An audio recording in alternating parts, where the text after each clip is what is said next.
Do not open this letter. It changed everything. A story for American hearts. The letter arrived on a Tuesday. Not just any Tuesday. The kind of Tuesday that starts with gray skies pressing down like a held breath.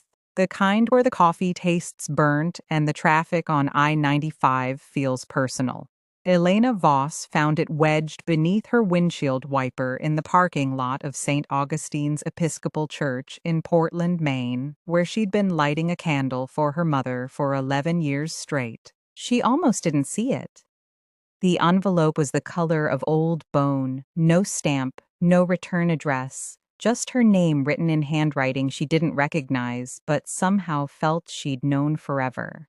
The letters slanted left, aggressive and intimate, as if the writer had been in a hurry or running from something. Elena Voss, do not open this letter. It will change everything. That was all the envelope said. No explanation, no threat, no promise. Just a warning wrapped around her own name like a hand around a throat. She should have burned it. She knew even then, standing in that church parking lot with the Atlantic wind cutting through her thin coat, that some doors, once opened, never close again. She was 34 years old, a probate attorney who spent her days untangling the final wishes of dead strangers. And she understood better than most that secrets have weight. They have gravity. They pull at the fabric of ordinary lives until something tears. But Elena had never been good at leaving things alone. The first thing that changed was the smell. She didn't notice it until she was back in her apartment on Cumberland Avenue, the envelope sitting on her kitchen counter like a dare. It wasn't perfume, exactly. More like the memory of a scent, cedar and something darker, something that made her think of her grandmother's attic in Bangor, of trunks sealed for decades and the particular silence of hidden things. She ran her thumb along the sealed edge. The glue had been applied with water, old-fashioned, the kind of letter that took time to prepare. Do not open this letter. She reached for her wine glass instead. The Pinot Noir was from a vineyard in Willamette Valley, a gift from a client who'd inherited more money than sense. She took a long swallow, watching the envelope as if it might move on its own, as if whatever was inside was already reaching for her. Her phone buzzed. A text from her sister, Margot, in Boston. Dinner Sunday? Bring that guy from your office. The cute one with the divorce. Elena typed back, there is no guy. There is only work and the slow death of my dreams. Margot sent back a laughing emoji that felt like a wound. At 36, Margot had the husband, the house in Cambridge, the 2 children who called her every Sunday without being reminded. Elena had a 1-bedroom apartment with water stains on the ceiling and a cat named Hemingway, who only loved her when he was hungry. She finished the wine. She reached for the envelope. The paper inside was thick, expensive, the kind you find in stationery stores that still sell fountain pens to people who believe in permanence. The handwriting matched the envelope, that same left-leaning urgency. But here it sprawled across the page like someone writing in the dark, or in a moving car, or under the influence of something that made the world feel both sharper and less real. My dearest Elena, if you're reading this, then you didn't listen. You never did listen. Not when we were children stealing strawberries from Old Man Henderson's farm in Bar Harbor. Not when I told you to run that night in the rain. But that's why I loved you. That's why I had to leave. I need you to know that what happened in Camden wasn't your fault. The fire, the boy, the choice you don't remember making because I made it for you. I carried it so you wouldn't have to, and I've carried it through 15 years of being someone else, somewhere else, someone you wouldn't recognize if you passed me on the street in Manhattan or Chicago or the 1,000 places I've been since I stopped being the person you knew. I'm dying, Elena. Not dramatically, not tragically, just slowly, the way everything dies when you don't tend to it. Cancer, the boring kind, the kind that starts in the pancreas and spreads like a rumor you can't call back. I have 3 months, maybe 4. The doctors in Seattle are kind but useless, and I've made my peace with the ending. But I can't make peace with the lie. You need to go to the storage unit on Route 1 in Rockland. Unit 247. The key is taped behind the loose brick in the fireplace of our father's cabin, the one he left to rot after Mom died, the one you haven't visited since you were 19. Inside the unit, you'll find everything I couldn't tell you, everything I protected you from, and you'll find the truth about why I disappeared, why I let you think I was dead, why I became a ghost in your life when all I wanted was to be your sister again. I'm sorry, Elena. I'm sorry for the years I stole from us. I'm sorry for the silence. I'm sorry that opening this letter will crack open the life you've built, because I know you've built something careful and small and safe. And I know you did it because you thought I was gone and there was no one left to hurt you. But some truths are like blood under a door. They find their way out eventually. Burn this if you want. Live your careful life. Marry the cute guy from your office. Have children who call you on Sundays. Die in your sleep at 90, surrounded by people who never knew the real you. Or come find me. I'm at the Harborview Medical Center in Seattle, room 442. I have until October, and I spend every day hoping the door will open and it will be you. I love you. I've loved you through every day of these 15 years. That never stopped. That never changed. Your sister, Vivian. Elena read it 3 times. Then she walked to the bathroom and threw up until her stomach was empty and her throat was raw. She flushed, rinsed her mouth, looked at herself in the mirror. The woman staring back had her mother's cheekbones, her father's dark eyes, and absolutely nothing that resembled a person who had a sister named Vivian. She was an only child. She had always been an only child. Her parents, David and Patricia Voss, had tried for a second child for years before accepting that Elena would be their only one. She'd seen the medical records after her father died, her mother's miscarriages, the fertility treatments, the final resignation. She'd found them in a box in the basement of the house in Bangor, the house she'd sold 5 years ago to pay off her law school loans. There was no Vivian. There had never been a Vivian, but she remembered Old Man Henderson's strawberry farm. She remembered stealing fruit until her fingers were stained red, remembered running through fields with someone beside her, someone whose laughter sounded like her own. She remembered rain. She remembered a fire, the smell of smoke, the sound of sirens on a night when she was 12 years old. She remembered her mother shaking her awake in a hospital room, saying, "You're safe now, you're safe. It was just a bad dream." She remembered and she didn't remember, and the space between those two things felt like falling. The cabin was worse than she remembered. Elena drove north on I-295, past Brunswick and Bath, past the outlets in Freeport where tourists bought LL Bean boots they'd never wear, past the turning leaves that painted the Maine coastline in shades of fire. It was October already, the air sharp with the promise of winter, and she drove with the letter on the passenger seat and the feeling that she was traveling toward a cliff she couldn't see. Her father's cabin sat on 5 acres of pine forest near Camden Hills State Park, a place he'd bought in the 80s when he still believed he'd be a writer, before he'd become an insurance adjuster who came home smelling of other people's disasters. Elena hadn't been here since the summer before her sophomore year at Bowdoin, the summer her mother died of an aneurysm in the kitchen of their Bangor house, the summer everything became quiet in a way that never quite stopped. The key was exactly where the letters said it would be, behind a loose brick in the fireplace, cold to the touch, wrapped in plastic to protect it from moisture. Elena held it in her palm and felt the weight of it, the particular heaviness of keys that open things that have been closed too long. The storage unit in Rockland was a 40-minute drive south, a row of corrugated metal doors in a gravel lot that smelled of salt and rust. Unit 247 was at the end, its lock orange with corrosion. The key turned with a scream of neglected metal, and Elena pulled the door upward into the gray afternoon light. What she found inside stopped her breath.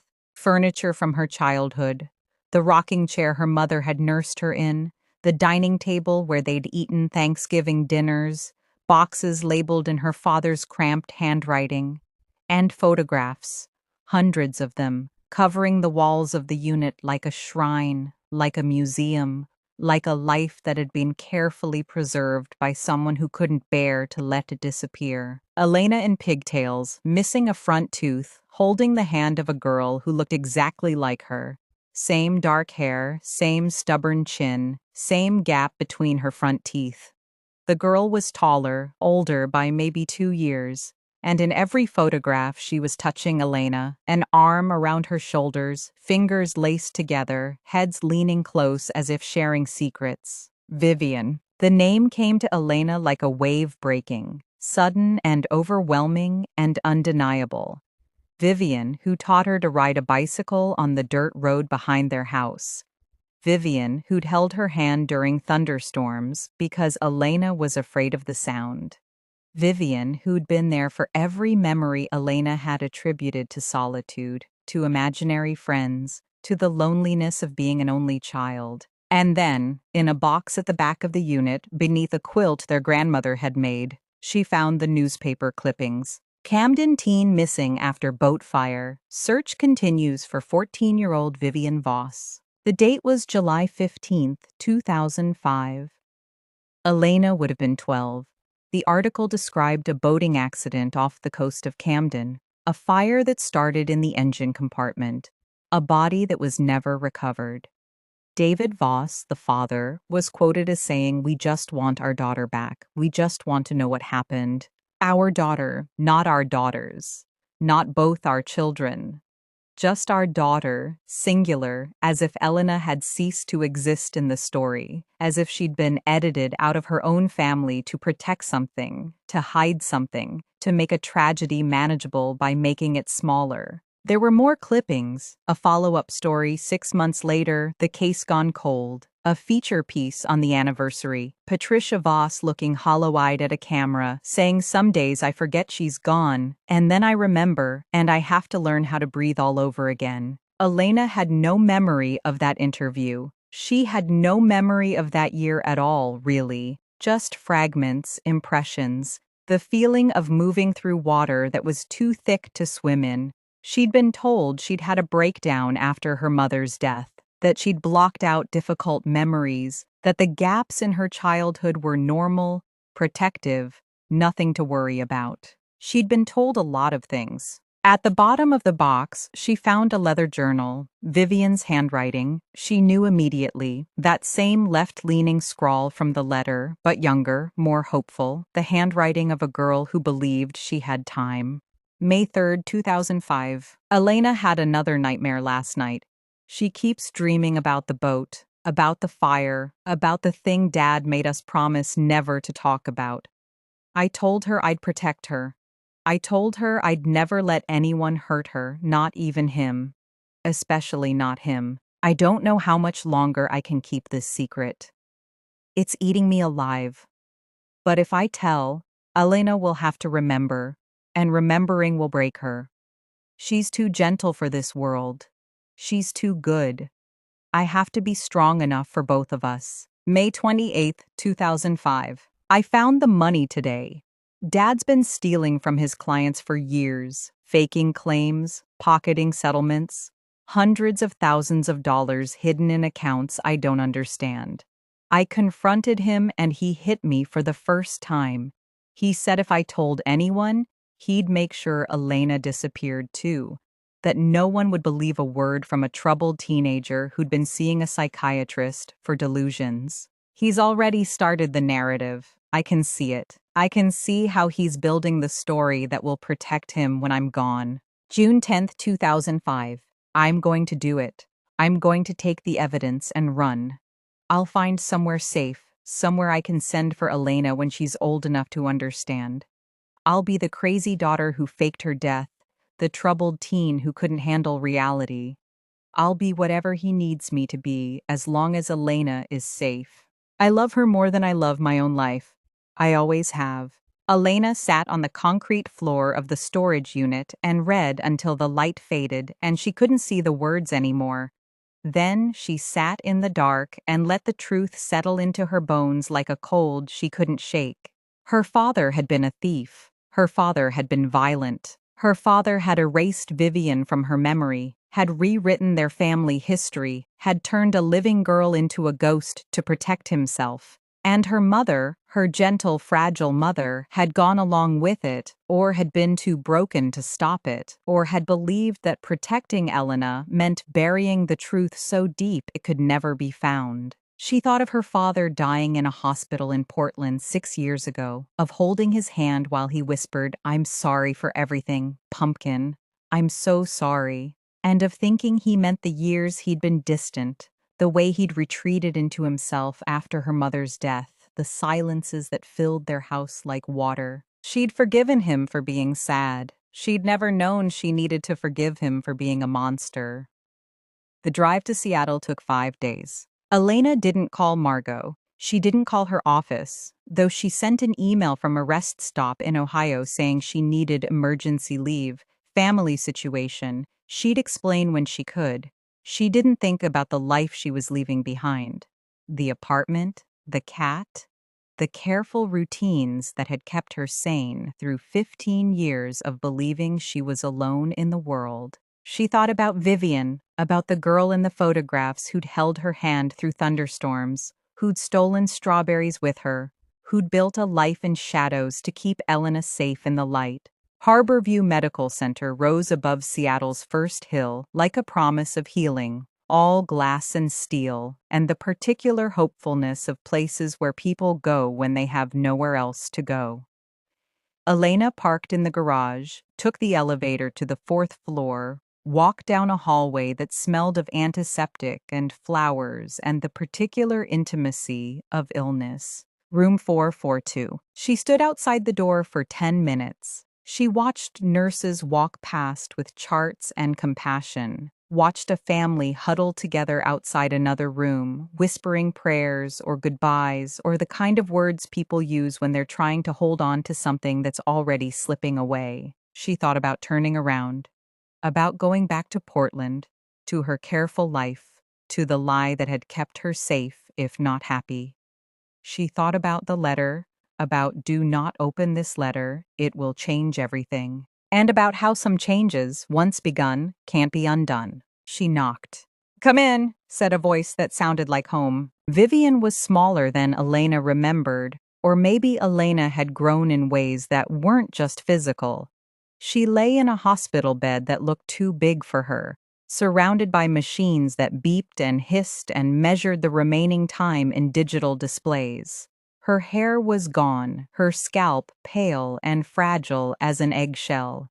But her eyes were the same dark certainty they'd always been, the same love that had survived 15 years of separation and silence and the particular loneliness of being forgotten. "Elena," Vivian said, and smiled. And in that smile was every summer they'd shared, every secret, every promise made in the dark when the world felt too heavy for children to carry. "I got your letter," Elena said, which was the stupidest thing she'd ever said, and also the only thing that mattered. "I told you not to open it. You always were bad at doing what you were told." Vivian laughed, and the sound turned into a cough, and Elena was at her side before she could think, holding her hand, feeling the bones beneath the skin, the fragility of a life that had been spent in service to love. "I have so much to tell you," Vivian whispered when she could breathe again. "So much to explain. The fire, the money, the years I spent running and hiding and watching you from a distance. I was at your law school graduation.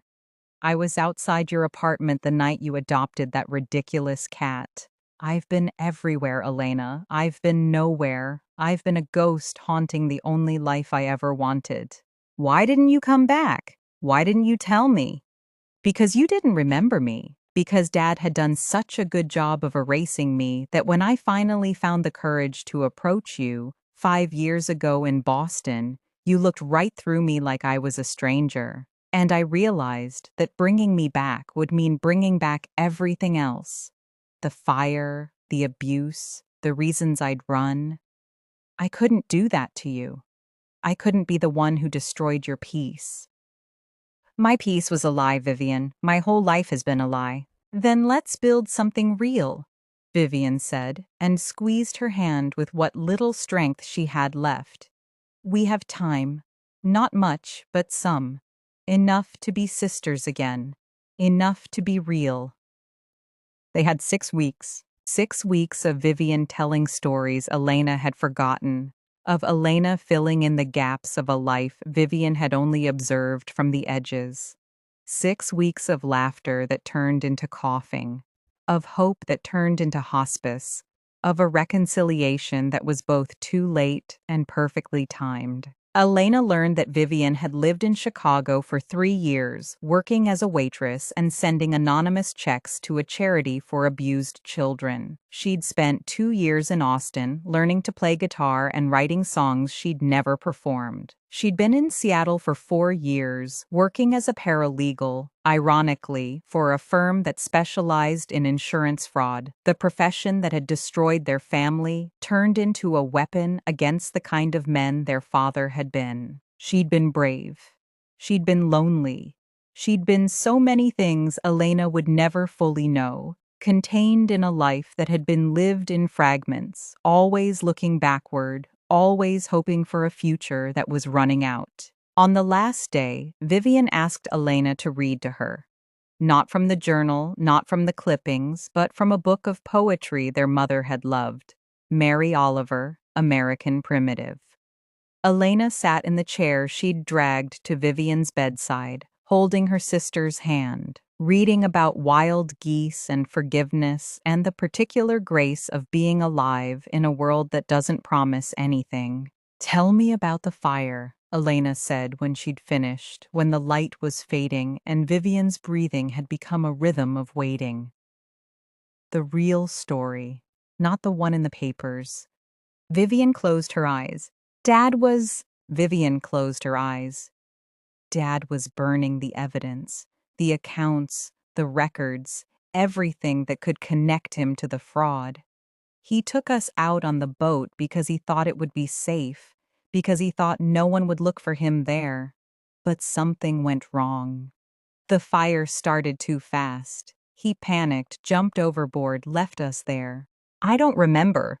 You were below deck. I pulled you out through the hatch, got you to the life raft. You were unconscious, breathing smoke. I swam to shore, got help, but by the time I came back, Dad had already started his story. The missing daughter, the tragic accident, the grieving father who needed sympathy, not scrutiny. And you let him? I let him because I was 14 and terrified and because I found the rest of the evidence in his desk, the proof that would have put him in prison for 20 years. I made a deal. I disappeared, he never touched you, and I kept the evidence as insurance. It was the only power I had, Elena, the only way I could protect you. By leaving me alone, by giving you a chance to be happy, to be normal, to be the person I could never be because I was too busy surviving. Elena set down the book. She looked at her sister, really looked at her.